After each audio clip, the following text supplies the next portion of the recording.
તો આજે આપણે વાત કરવાના છીએ ગુજરાતના 3 બહુ ચર્ચામાં ચાલતા ચહેરાઓની.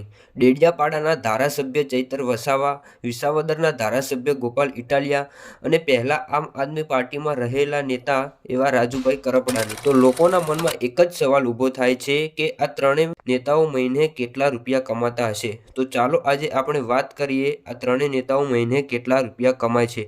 તો મિત્રો, આવો વિડીયો તમને યુટ્યુબ ઉપર ક્યાંય નહીં જોવા મળે, આપણી ચેનલ ઉપર જોવા મળશે. તો સૌ પહેલા વાત કરીએ ચૈતર વસાવાની. તો ચૈતર વસાવા હાલ ડેડિયાપાડાના ધારાસભ્ય છે અને તેઓ આમ આદમી પાર્ટીમાં કામ કરી રહ્યા છે. ધારાસભ્ય હોવાના કારણે તેમને સરકાર તરફથી ભથ્થા અને ઘણી બધી સુવિધાઓ મળે છે. એટલે અંદાજે મહિને 1 લાખથી વધારે કમાણી થઈ જાય છે એવું કહેવામાં આવે છે. સોશિયલ મીડિયામાં પણ તેમની ઘણી બધી ફેન ફોલોઈંગ છે અને લોકોના મનમાં પણ તેમની સારી લોકપ્રિયતા છે.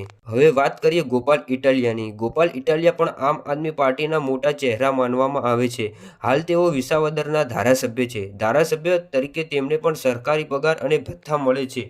એટલે તેમની કમાણી પણ અંદાજે મહિને 1 લાખ રૂપિયા કરતાં પણ વધારે માનવામાં આવે છે. ગોપાલ ઇટાલિયા સોશિયલ મીડિયામાં ખૂબ એક્ટિવ રહે છે એટલે યુવાનોમાં તેમની સારી પકડ છે.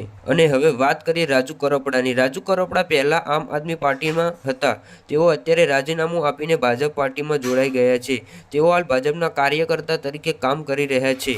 તેઓ કોઈ ધારાસભ્ય કે સરકારી પદ પર નથી એટલે તેમને ધારાસભ્ય જેવો સરકારી પગાર મળતો નથી. પણ તેઓ સોશિયલ મીડિયા અને રાજકીય એક્ટિવના કારણે તેઓ સતત ચર્ચામાં રહે છે. તો મિત્રો, આ હતી ગુજરાતના 3 રચિત ચહેરાઓની કમાણી અને લોકપ્રિયતાની સરખામણી. તમને શું લાગે છે આ ત્રણેયમાંથી સૌથી વધારે લોકપ્રિય કોણ છે? કોમેન્ટ કરીને જરૂરથી જણાવતા જજો.